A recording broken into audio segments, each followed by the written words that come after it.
Bonsoir, filles et fils bénis de Dieu. Je vous souhaite les bienvenus dans la présence du Seigneur. Que la paix du Seigneur soit avec toi, que son amour, que sa grâce soit sur toi, soit sur ta famille, soit dans tes projets, soit dans tes activités, et surtout que son amour soit dans ton cœur. Donc aujourd'hui, j'aimerais parler d'un sujet, ceux qui pensent qu'ils sont mieux que les autres, ceux qui pensent qu'ils ne pêchent pas, ils voient seulement le péché dans les autres. Ah oui, moi je ne peux pas suivre cette fille, hein, c'est pas une bonne fille, elle n'a pas une bonne réputation. Oh oui, oh cette famille-là, mais c'est une famille pauvre, moi je ne peux pas les suivre, ce sont des mendiants. Non, non, je ne peux même pas être amie. Tu peux même dire à tes enfants, non, non, ne soyez pas amis avec ces voisins-là parce que ce ne sont pas les bonnes personnes. Ou bien, non, non, non, non, non, celle-là, j'ai appris que peut-être c'est une lesbienne, lui là, c'est un gay. En tout cas, moi, je ne peux pas m'approcher d'eux. Dans la Bible, là, c'est écrit qu'il n'y a pas de petit péché. Tout péché envoie la colère de Dieu. Tout péché soulève la colère de Dieu. Il n'y a pas de petit péché devant Dieu. Péché, c'est péché. Mais Dieu, il n'aime pas l'abomination.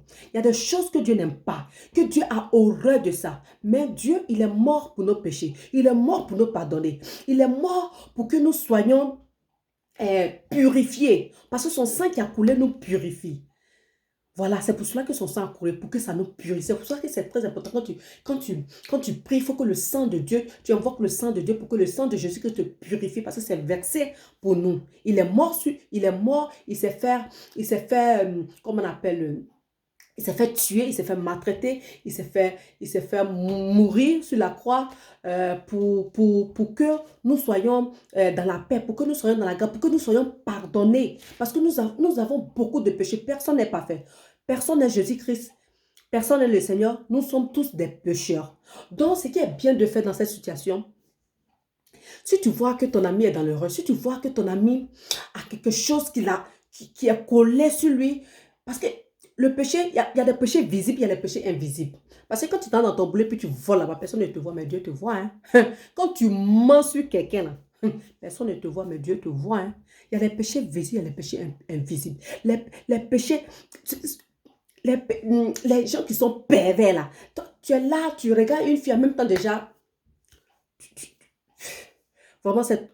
Ou bien tu regardes un homme en même temps, déjà, tu as des imaginations. Ce sont les choses, des abominations. Ce sont les choses perverses. C'est dans ta tête, personne ne voit, mais Dieu, il voit. C'est ça, les péchés abominables. Bon, je vais lire dans la Bible euh, Proverbe, Proverbe 11, verset 20.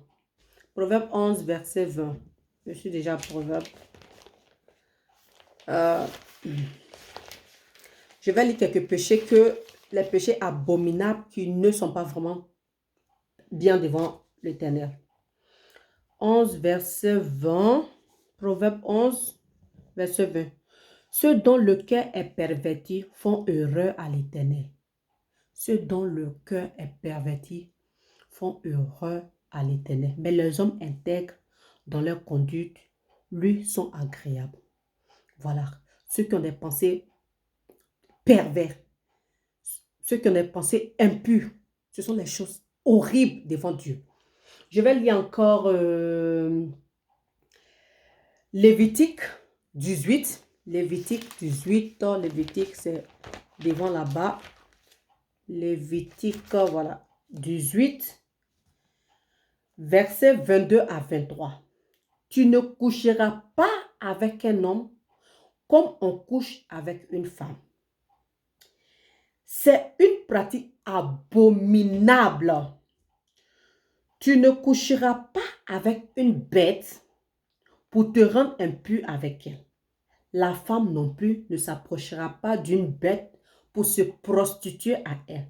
C'est une pratique abominable. Donc, allez-y dans la Bible, il y a beaucoup de choses abominables que Dieu a horreur de ça. Mais ça ne veut pas dire que Dieu ne les pardonne pas. Parce que il faut que la personne souffre, il faut que la personne comprenne que ce qu'il fait vraiment, il est dans l'obscurité, il est dans le ténèbre. Mais souvent, la personne même ne peut pas se rendre compte parce que la personne est déjà possédée. Comment on appelle, les pensées de la personne sont déjà captivées par le diable. Donc, ceux qui peuvent les délivrer, ce sont les gens qui sont à côté d'eux. C'est la famille. C'est la famille qui peut délivrer ces personnes. Mais si la famille même néglige ces personnes, si la famille même insulte ces personnes, si la famille même s'éloigne de ces personnes, alors qui pourra les délivrer? Qui pourra les délivrer? Et vous quand- euh, qui ne jugez pas les autres, vous qui priez pour les autres, mais c'est une grâce qu'il faut ramasser devant Dieu. Dieu vous bénit et Dieu vous ouvre beaucoup de portes. Parce que Dieu sait qu'il peut vous faire confiance. Dieu sait que toi, tu ne te moques pas du malheur de l'autre. Mais quand même, comment on appelle, tu essaies de prier pour que Dieu pardonne à ces personnes. Parce que Dieu, il est mort pour tout le monde. Dieu, c'est un Dieu d'amour. C'est un Dieu, il suffit seulement de prier, il suffit seulement de lui demander, il le fera. Il n'est pas un Dieu qui a le cœur serré. C'est un Dieu, il veut que ses enfants viennent à lui. Souvent, il y a des enfants qui sont rebelles. Dans toutes les familles, tu vois des enfants qui sont rebelles. Mais quand l'enfant commence à se conduire bien, quand l'enfant commence à revenir sur ses raisons, mais Dieu, les parents sont heureux. C'est la même chose. Le Seigneur Jésus-Christ, c'est notre Père. Bon, je ne vais pas faire long cette vidéo. Donc, c'est pour dire que nous sommes tous les mêmes. Nous avons tous les mêmes. Nous avons les péchés différents. Voilà. Nous péchons différemment. Il y a des gens qui pêchent, on voit. Il y a des gens qui pêchent, on ne voit pas. Donc, mais Dieu, lui, voit tout le monde. Voilà. Donc, prions pour nous-mêmes. Prions pour les autres. Et, et surtout, soyons vraiment dans la loi du Seigneur, souvent, lisons la Bible pour comprendre, parce que si tu ne lis pas la Bible, tu ne sais pas ce qui est bon, tu ne sais pas ce qui n'est pas bon. Tu ne connais pas. C'est comme quand tu vas dans un pays, il faut connaître la loi du pays. Sinon, c'est difficile, tu peux faire les choses que la loi interdit. Voilà, donc il faut prier pour les autres, il faut prier pour soi-même, prier pour tout le monde. Ne nous moquons pas du malheur des autres. Ça, c'est pas vraiment gentil, c'est pas bien. Vraiment que la grâce, la paix, l'intelligence s'ouvre, que le discernement s'ouvre, que vraiment l'amour soit rempli en nous et que euh, tout soit merveilleux pour nous, par la grâce de Dieu. Soyez en bonne santé et surtout, soyez dans la prière. Shalom.